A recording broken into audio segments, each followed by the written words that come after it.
Welcome to Chamber Chat. I'm Judy Taylor, President of the Habersham County Chamber of Commerce. Thank you for joining us. My guests today include Habersham County Commissioner Stacy Hall, Gail Kimsey with the Artful Barn, and Jimmy Powell with Apple Mountain Golf Club. And my first guest is Stacy Hall. Welcome, Stacy. Thanks, Judy. It's good to be here. Always good to be here with you. Thank you. I really appreciate your being here. It's always good to have you here. But I believe you're here today representing the Habersham County Medical Center. Is that right? That is correct. As you mentioned before, I'm a county commissioner, but also wear two hats.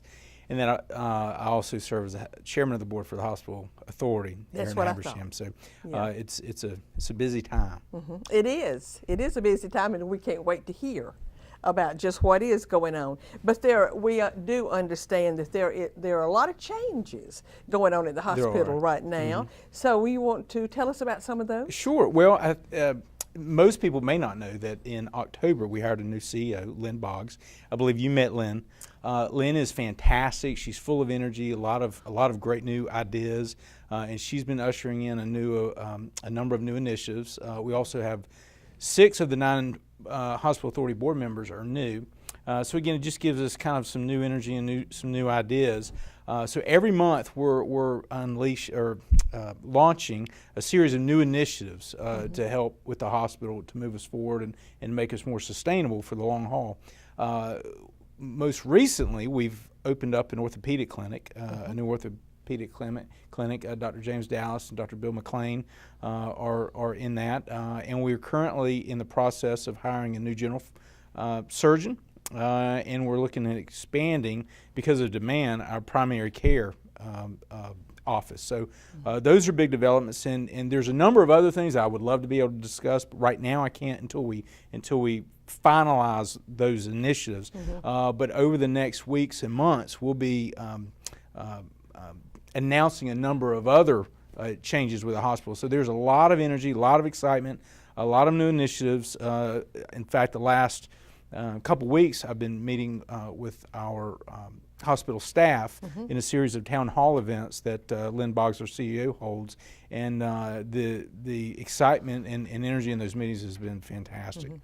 Well, Stacy, as you just mentioned, I have met Lynn Boggs, and you all did an excellent job bringing her here. Well, she is impressive. She is, and I really, really wish I could take the credit. I cannot. I was not, in the spirit of full disclosure, Judy, I was not on the board when they hired her. I came on the board like a week after she was hired or something like that.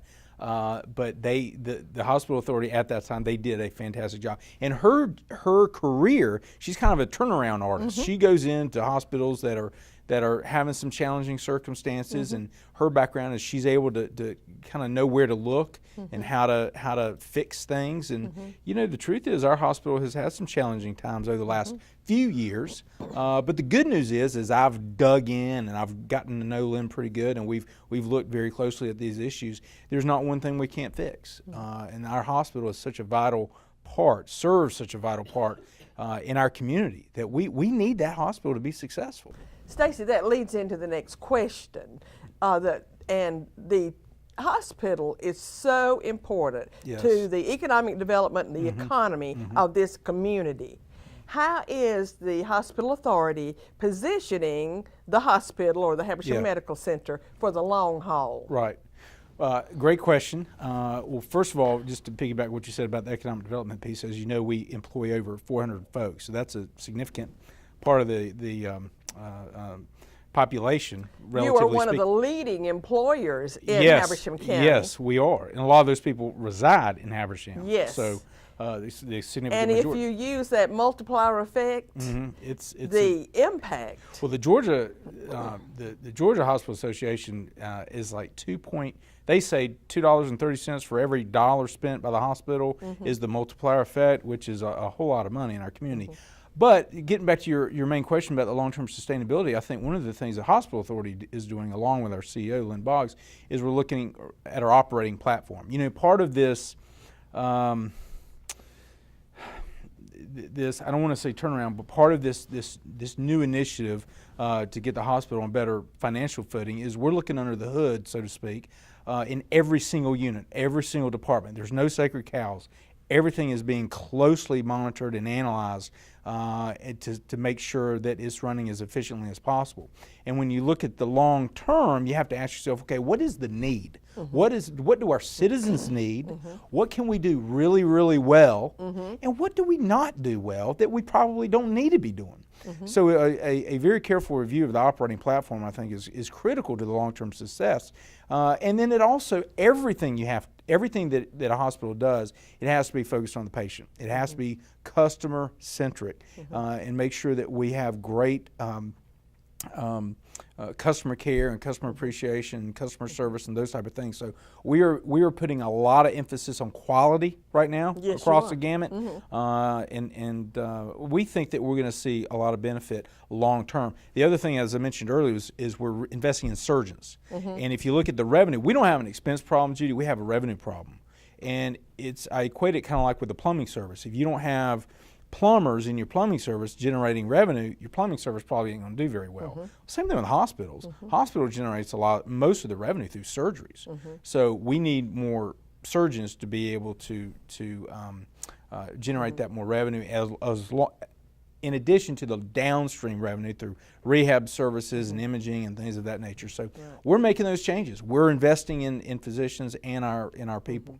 Right, and Stacy, something that everybody's interested in. We've been hearing a lot about affiliation. Yes. So can you briefly address that? I would love to, because that has been something that's been very prominent in the community in the last couple of years.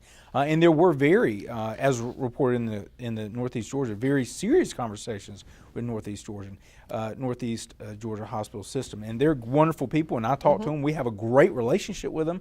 At this time, we are maintaining relationships with a number of possible affiliate suitors. However, there is not any current negotiations or current plans. Right now, we are focused solely on improving overall performance throughout the hospital. So affiliation is not a priority at this time. Getting better at everything that we do in every station of that hospital, that's our focus, that's our priority. And when you get better, it will just take care of itself then. The income, the revenue, people will know, and it'll just get. Now, before our time is up, and it's almost up, it just sounds like there is a lot of new energy and enthusiasm in that hospital. I sense it when I go in. I sense it when I talk to the employees there. And tell me about that. Well, I think that's just an aspect of great leadership. I applaud Lynn and her effort in that regard, but you're right. I mean, that new excitement and energy is palpable. And I'd like to encourage folks, if they haven't been to Haversham Medical Center for their healthcare needs recently, encourage them to give us another try. We'd love to earn their business back, and we believe that we're positioning ourselves for long-term success and viability in this community. Because again, just to underscore the point, that hospital, the success of that hospital is mission critical to the overall economic success of this community. Absolutely. So everybody needs that hospital to be successful. We do. Stacy, thank you so much for being on Chamber Chat. I wish we could speak longer, but our time is up. We're going to take a short commercial break and be right back. Please stay with us. Now you can watch movies, sports, news, and more on all of your internet-ready devices. Windstream cable customers can view up to 50-plus channels on their laptops, smartphones, and tablets with Watch TV Everywhere. It's easy. And for Windstream cable customers, it's free. Visit WatchTVEverywhere.com to register. Then the programs you enjoy are just a click away on your favorite devices. Watch TV Everywhere. Another way Windstream says, thank you for being our customer. Thank you for staying with us. My next guest is Gail Kimsey with the Artful Barn and Member of the Month. Welcome, Gail. Thank you. It's nice to be here. It's so good to have you here, and congratulations on being the Member of the Month. Thank you. That was a total surprise for us. Well, the board votes on it. They take it very seriously, and it was unanimous. They were very happy to make you Member of the Month. Now, Gail, the Artful Barn was created or started 20 years ago in Clarksville. 20 years. So tell us how you got started and the changes since then. We actually got started as a we were as an amenity for a retirement center. Danny Otter was building a retirement community and knew that Greg and I made our living. Greg's my husband. We made our living doing art on furniture for different companies in the area, and he asked us to come in and create an area that people at the retirement center could come in and have something to do. So the first idea for it was as an amenity for a retirement center. And then whenever we got going in an actual 1920s barn, which is where the name came from, people from the community all around started coming in and wanting to take classes and then wanting to get the supplies to do classes and do art on their own. And so we just morphed into more of an art center. And now you actually work with a lot of children. We work with a So lot of you've children. gone from a retirement start Exactly. to working with children. That's true. Our focus has shifted dramatically like that. I hadn't even thought that through in those terms, but yes. But your store has many different hobby departments. Yes. And it goes from classic comic books to crafts and a lot of things. What's your favorite and what's the most popular? The most popular, you've got two very strong things going there. Art supplies and the framing are the core. They're that we have the most business in those areas. The comic books are probably just the most popular, that you have a most excited range of people coming in and discovering them. We have new releases come out every Wednesday, back to comics from the 40s. So we've got a huge, I think something like over 100,000, 80,000 to 100,000 comics at any one time in the store. So when people discover that, they're just thrilled. The art supplies, that's a constant thing, and the fact that there's always an artist in the store who can help them find what they want and understand how it works. My favorite part is the outdoor, the bird seed, bird feeding, just working with the nature part. But then I think grandparents sort of tend to go toward the Melissa and Doug toys, because Saturday mornings are just super busy with people coming in to get presents for birthday parties, and then there's a complete toy store there. They can get something for any age. Well, Gail, something has evolved from that store that the community is very familiar with. When we start talking about it, they will know about it. Right. And this is Heroes in Force. Yes. So tell us about Heroes in Force, how it got started, and your involvement with it. Heroes in Force is a group of people who go out in incognito, sort of. They go out as superheroes. We have an awesome Batman, Captain America, they're Supergirl, Wonder Woman, the whole core of characters. Those are the main four that are you're one requested of right them. now. I'm Catwoman whenever the occasion calls for it, yes. So it's a lot of fun, but it's done as a ministry. Josh Brady, who is our Batman, it was sort of his brainchild. He pulled the group together, and they'll go to visit sick children. Those are the kind of things that they really focus on doing the most. But they're available to do birthday parties and just do fun events also. And so they'll be at the store whenever we have a comic book event very often. It's a good way to meet. We've had them speak at Rotary, and they're just a lot of fun, and they look terrific. Yes. So help me, they look like the real They're character. movie quality costumes. They are very, very good. I thought they were movie quality costumes. Yes. Now, tell us about your classes and your art camps. Okay. And how you use these to promote art. Right.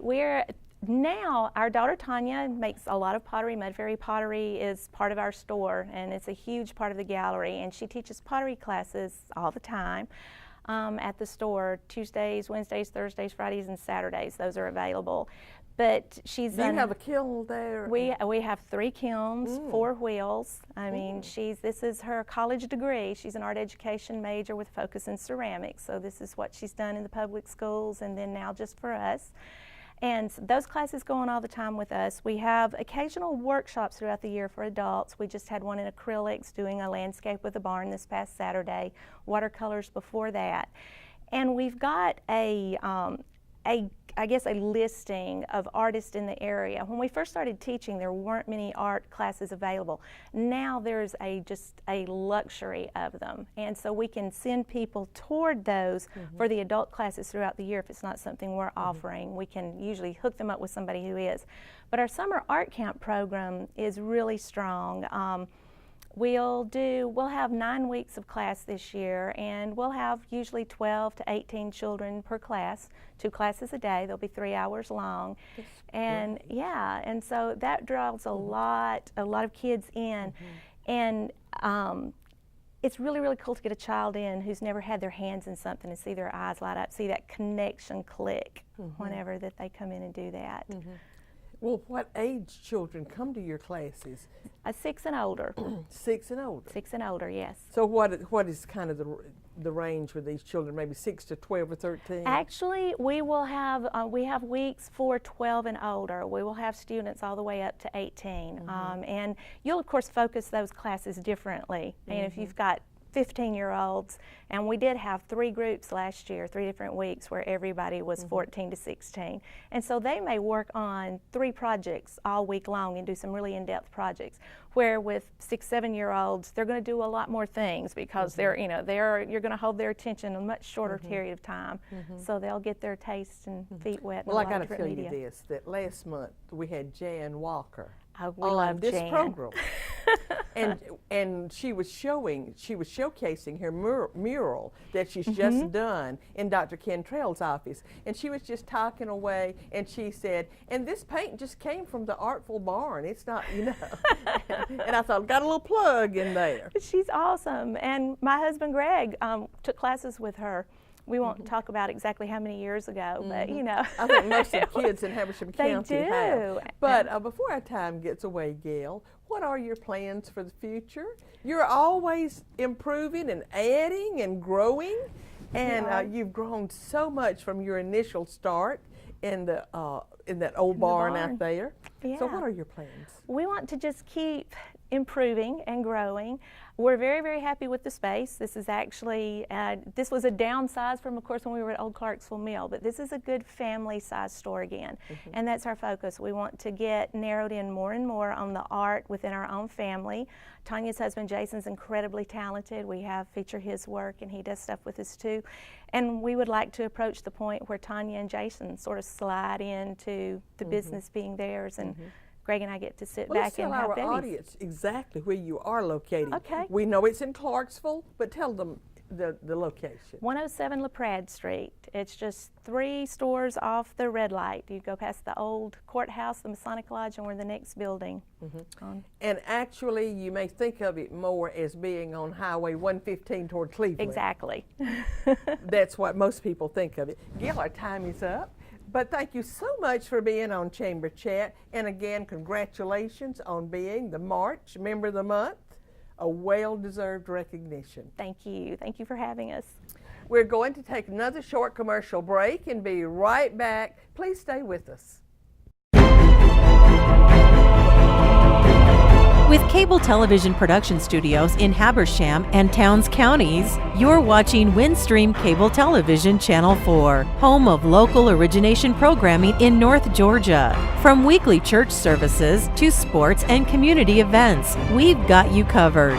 Join us 24/7 for local programming at its best. Windstream Cable Television, it's what people are watching. Thank you for staying with us. My last guest today is Jimmy Powell with Apple Mountain Golf Club.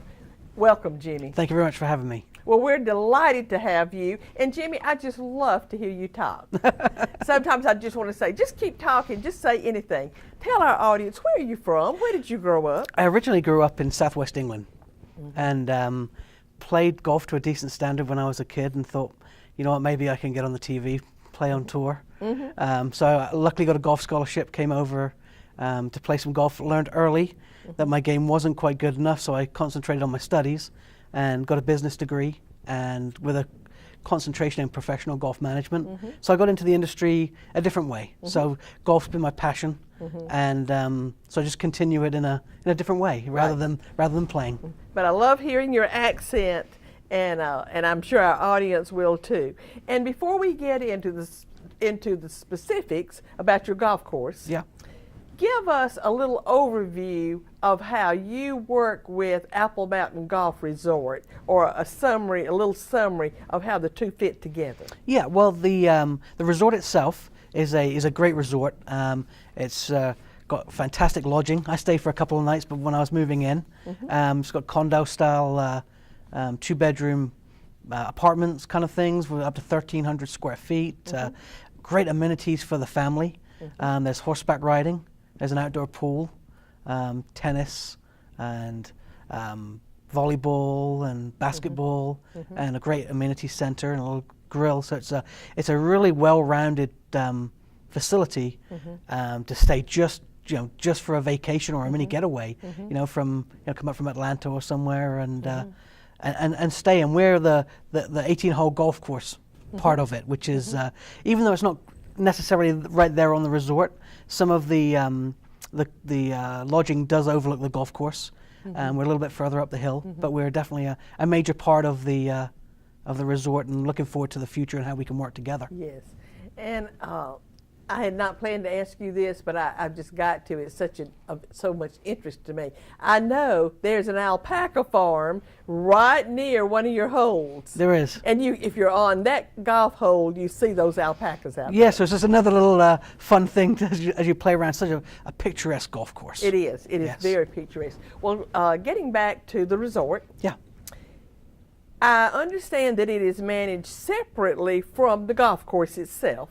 Can you explain that difference? Yes, the resort itself was purchased by the Holiday Inn Club Vacations, which is like an ownership style club throughout the country, and they have a number of golf courses attached to their different facilities. There's one in Missouri and a large facility with 54 holes of golf in Kissimmee and near Orlando, and ourselves. And what they've done is they've hired basically our golf management company to do the golf side of it. So bringing in a professional golf management company, where it's called Brown Golf Management. We are ranked in the top 25 golf management companies by Golf Inc. magazine in 15, 16, and 17. Congratulations! Thank you. Yes, that's awesome. Yeah, and the really neat part about it, it's a family-based company. Yes. So it's Mr. John A. Brown started the company with his 2 sons. Mr. Brown is now retired, and his 2 sons are taking over, John and Todd, along with Jason Hoshberger. We've got offices based in Bluffton, South Carolina, and up in Harrisburg, Pennsylvania. And the company basically we do acquisitions, third-party management, consulting. And so we've got lots of different areas of the golf industry that we're involved in, and we're very excited to team up with the Holiday Inn. I'm sure you are. It's an asset both ways. Absolutely, It yes. is an asset both ways. Well, now let's talk about this. Are you open to the public? We are open to the public. So anybody wanting to golf, all they got to do is call and get a tee time. Is that right? Then call, get a tee time, or we actually have most of our specials and best rates online. And you can very easily just go onto our website and click on the tee times page, see all the different available tee times, the different pricing, to see what might suit you the best. You can click in and make it. It's a really easy way to book your tee times, and well, you're welcome to call as well. And I understand now that the resort will be opening up more access to the public. Yes. Very soon. Can you tell us about that? Yeah, I think it's going to be great. I think there's a lot of people in the area have always asked the question, can we utilize the facilities there? And it has been just for the ownership, but now they're opening up some rooms. So it'll be great for the community if you have some family visiting, especially with all of those great amenities that are there. And but for us, especially to do some golf packages.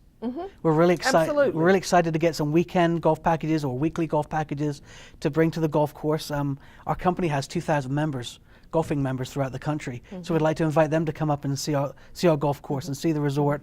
It's mainly East Coast based facility, so it's nice and hot in the summer. Down in Florida, come up here and play in some cooler weather and and enjoy the beautiful scenery up here. Well, I like that because we want to bring all the tourism to Habersham County that we can. So we need to partner with you and get the tourists up here. Yeah, and as soon as we get some more information, there is a rental team in place, and I think it's in April sometime things are going to get kicked off, and we'll definitely keep everybody in touch with what we can do. And they can also look at the Holiday Inn Club Vacations website, which is holidayinnclubvacations.com/Apple Mountain to keep in touch with So we may have things. more people coming to Habersham County, and that will be good. Yes, We'd it will. love for them to come to Habersham County, eat at our restaurants, and spend money here. Absolutely, It yes. helps our tax base. Yeah.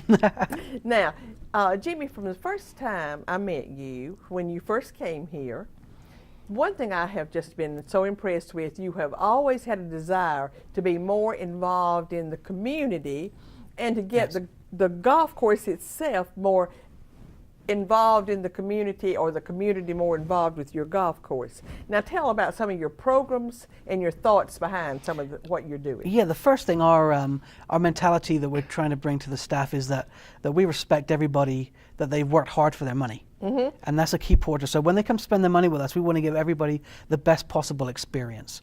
So we've got in some new golf carts, which are brand new. We've got some new machinery in, so we're changing up the golf course to make it a bit more playable, a little bit more fun. Mm-hmm. So you have more fun spending your money, I guess. You have some beautiful decks there, I know that. We put on so we're expanding, we're taking little baby steps here and there. Mm-hmm. And so it's very important, first and foremost, to make sure that our community customers and members are taken care of the best we can. Mm-hmm. But we're also looking into a lot of junior golf. Mm-hmm. And you're bringing in some food there, or you already have it? That's going to be coming in March, yes. Coach Joe's Grab and Go. Grab and Go. Yes. And a lot of people are familiar with Coach Joe's food. I'm very familiar with it. It is some of the best. Yes, it is. And so you are putting in there Coach Joe's food, Grab and Go. We are. It's our clubhouse isn't really set up for like a restaurant grill style. Mm-hmm. So we had to be a little bit more creative, and Coach Joe actually approached us and their team. Mm-hmm. And the more we thought about it, what a great idea. Mm-hmm. Not just to give our customers some food options, but in golf, one of the biggest problems that we have is pace of play. Mm-hmm. It's too slow, and a lot of times that's when you stop after 9 holes to get some refreshments, and you stop at the grill and someone has to cook a hamburger for you. Mm-hmm. Everything can be done and in about two minutes. Mm-hmm. So the flow of the game is so not just it's great to have the food, it's a real great more options to have on the turn, as we call it, as opposed to just having a hot dog or a cold sandwich. Now you can start getting more varieties into even a breakfast item if you choose to do that. Yes. So we're very excited. Food's healthy. Yes, and it is. It's I'm familiar with it. It's very good. Jimmy, I wish we had more time to talk, but our time is up. And I always end with a quote. Yeah. And my quote today is inspired by you and golf everywhere. I'm such a fan of what it does for people. And the quote says, golf is the closest game to the game we call life. You get bad breaks from good shots. You get good breaks from bad shots. But you have to play the ball where it lies. And that is by the great one and only Bobby Jones. Thank you for joining us, and I'll see you next time.